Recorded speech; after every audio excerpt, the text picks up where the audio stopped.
रामकृष्ण हरी मंडळी. तर चला आज आपण पाहू 19 नोव्हेंबर 2025चे निफ्टी 50चे ॲनालिसिस. जर मार्केट 19 तारखेला फ्लॅट ओपन झाले ह्या एरियात, तर एक लक्षात ठेवा, मार्केट जोपर्यंत 25,891 ही जी लेवल दिसती, ही वाली 25,891, जोपर्यंत त्याच्या वरच्या साईडला आहे तोपर्यंत आपला व्ह्यू हा अप साईडचा राहणार आहे.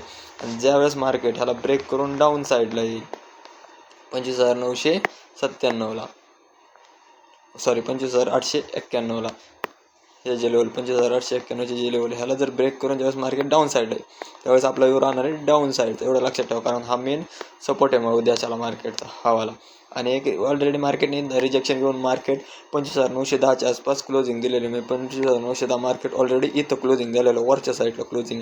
मग आपला व्यू सरळ वरच्या साईडचा राहू शकतो, कारण तर का मार्केट 25,891च्या वर आहे. ज्यावेळेस मार्केट याच्या खाली येईल त्यावेळेस मग आपला व्यू डाऊन साईडचा राहणार. हे तर लक्षात आलं तुमच्या. तर चला आता आपण अनालिसिस पाहू थोडं. ज्यावेळेस मार्केट 25 फ्लॅट ओपन होईल म्हणजे 25,891च्या वर,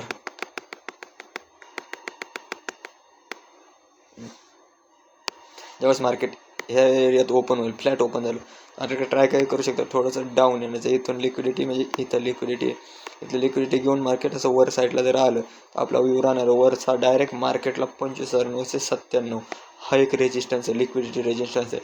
याच्यामध्ये आधी मार्केटला काहीच नाही आहे, मार्केट सरळ वरच्या साईडला जाऊ शकतं उद्याच्याला. जर मार्केट फ्लॅट ओपन होत असेल, इथे तुम्हाला आता पॅटर्न शोधायची गरज आहे ह्या लेवलमध्ये. जर मार्केट वर जात नसेल सरळ तर इथं तुम्हाला असा एक पॅटर्न शोधायची गरज आहे. ह्या वेळेस मार्केट जर एस येऊन लिक्विडिटी जर घेत असेल या लेवलची, मार्केट असं येऊन परत असं वर आलं तर इथं मार्केट स्ट्रॉंग डाऊन साईडला जाण्याचे चान्सेस आहेत. इथून ह्या जो स्विंग हाय असेल, ह्या स्विंग हायची जर मार्केट लिक्विडिटी घेत असेल, डाऊन साईडला येत असेल आणि इथून जर चॉच होत असेल तर मार्केट डाऊन साईडला जाण्याचे चान्सेस आहेत. इथं तुम्हाला पॅटर्न शोधायचा. आणि जर मार्केट इथून सरळ स्ट्रॉंगली अप साईडला निघत असेल तर मार्केट 25,997 वर जाऊन थांबणार आहे, मध्ये आधी थांबणार नाही. एवढं लक्षात ठेवा, उद्याच्याला मार्केट ट्राय करू शकतो. आणि जर मार्केट थोडंसं गॅप डाऊन ओपन होत असेल 25,891च्या खाली,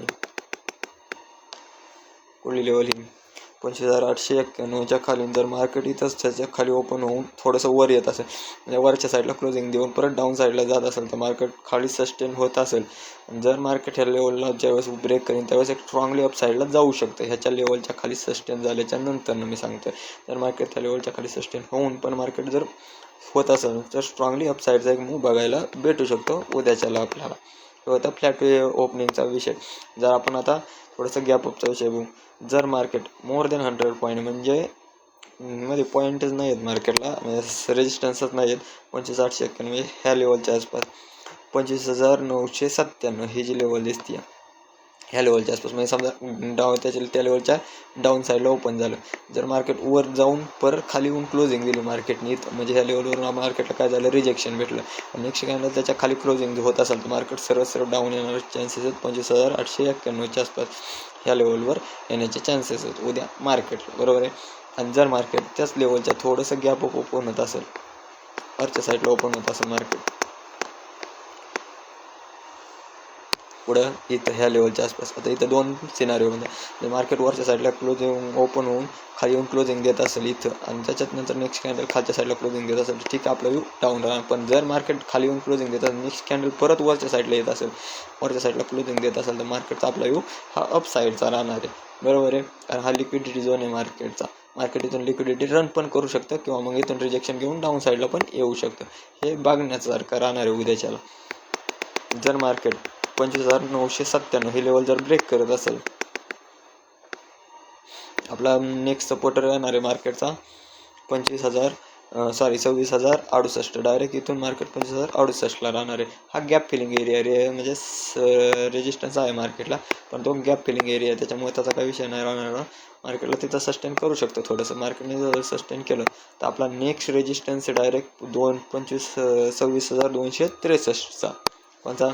आणि मार्केट 26,068ला जर ब्रेक करत असेल तर मार्केटला 26,263 हा एक रेजिस्टन्स आहे मार्केटला. डायरेक्ट तो रेजिस्टन्स आहे 26,263. पण मार्केट एका दिवसात तिथे जाऊ शकत नाही. ज्यावेळेस मार्केट ही लेवल ब्रेक करून 25,997ची ही ब्रेक, तर मार्केट आज उद्या पण जाऊ शकतं, पुढच्या 2 दिवसात पण मार्केट तिथवर जाऊ शकतं, पण मार्केट जाणार. मार्केट काय करू शकतं, इथून समजा असं वर आलं, इथून मार्केट असं वर आलं, इथून मधनंच मार्केट रिव्हर्स होऊ शकतं. इथं सपोर्ट असेल, इथं सपोर्ट असेल, त्या सपोर्टवर येऊन परत वर जाऊ शकतं, किंवा सपोर्टवर येऊन असं वर जाऊ शकतं मार्केट. हे ट्राय करू शकतं. हे झाला गॅप अपचा विषय. आता आपण थोडासा गॅप डाऊनचा विचार करू. जर मार्केट मोर दॅन 100 पॉईंटपेक्षा गॅप डाऊन ओपन होत असेल, जवळ 25,800च्या आसपास, ह्या लेवलच्या आसपास, 25,766 ह्या लेवलच्या आसपास इथं मार्केट गॅप डाऊन ओपन होत असेल, ह्या लेवलच्या आसपास उद्याच्याला, तर मार्केटने ह्या लेवलला वरच्या साईडला गॅप अप ओपन झालं, मार्केट खाली जाऊन रिजेक्शन घेऊन जर मार्केट वरच्या साईडला क्लोजिंग देत असेल, मार्केट अप साईडला जाण्याचे चान्सेस आहे, एवढं लक्षात ठेवा. जर मार्केट ह्याच लेवलला वरच्या साईडला गॅप ओपन होऊन ग्राउंड साईडला क्लोजिंग देत असेल, तर मार्केटला खाली पण 25,700चा एक स्ट्रॉंग सपोर्ट आहे. मार्केट त्या लेवलवर येऊन सस्टेन होऊन पॅटर्न बनवून मार्केट अप साईडला येण्याचे चान्सेस राहू शकतात. बरोबर आहे. तसंच जर मार्केट 25,766 ह्या लेवलच्या जर खाली गॅप डाऊन ओपन झालं, जे लेवल आहे 25,766 ह्या लेवलच्या जर खाली ओपन झालं, तर मार्केट ट्राय करू शकतं 25,700 पर्यंत येण्याचं. मार्केट रिजेक्शन घेऊन तिथून स्ट्रॉंगली अप साईडचा एक मूव बघायला भेटू शकतो आपल्याला. हा सपोर्ट आहे मार्केटचा. जर मार्केटने तो सपोर्ट ब्रेक केला 25,700चा, तर मार्केटला डायरेक्ट 25,560 म्हणजे 25,571 इथून जवळजवळ 150 पॉईंट मार्केटला सपोर्ट खालच्या साईडला, एवढा लक्षात ठेवा. हा जर ब्रेक केला मार्केट वन टाइम जाऊ शकतं, किंवा मार्केट इथून थोडं जाऊन येऊन वर येऊन सस्टेन करून परत दुसऱ्या दिवशी डाऊन साईडला जाऊ शकतं. या प्रकारे मोमेंटम 19 तारखेला आपल्याला बघायला भेटू शकते. आणि हा एक अजून एक विषय झाला, जर मार्केट मोर दॅन 100 पॉईंटपेक्षा गॅप डाऊन ओपन झालं इथं या एरियात, स्ट्रेट वर येत असेल, ते 0.618चा एरिया लावा. मार्केट तिचं सस्टेन करून थोडंसं वरच्या साईडला डाऊन आलं, रिटेस्ट करून मार्केट स्ट्रॉंगली डाऊन साईडला जाऊ शकतो. आणि हाच विषय गॅप अपचा पण आपल्याला बघायला भेटू शकतो. मोर दॅन 100 पॉईंटपेक्षा जर मार्केट ओपन होत असेल उद्याच्या, कारण शक्यता मार्केट गॅप अप वर होण्याचे चान्सेस आहेत, कारण मार्केटने सपोर्ट ऑलरेडी घेतलेला आहे. कोणचा 25,891चा हा ऑलरेडी सपोर्ट घेतलेला आहे मार्केटने. मोर दॅन 100 पॉईंटपेक्षा मार्केट गॅप अप ओपन झालं, स्ट्रॉंगली डाऊन साईडला येत असेल सरळ सरळ, फिबोनाची लावा 0.618चा एरिया लावा, मार्केट सस्टेन करत असेल, जर मार्केटवरच्या साईडला आलं, तर जर एंट्री नाही भेटली मार्केटला त्या लेवलच्या, तर मार्केट थोडंसं रिटेस्ट करायला पर्यंत मार्केट अप साईडला जाऊ शकतं. बरोबर आहे. आणि जर मार्केट गॅप अप ओपन होऊन पण मोर दॅन 100 पॉईंटपेक्षा असं जिग जॅग पद्धतीने जर खाली येत असेल, तर हा 0.618चा एरिया वर्क करणार नाही. त्यावेळेस मार्केट जिग जॅग पद्धतीने येत असतं. मार्केटने इथं ऑलरेडी रेजिस्टन्स घेतलेला आहे, मार्केटला खालच्या साईडला सपोर्ट राहतच नाही आहे.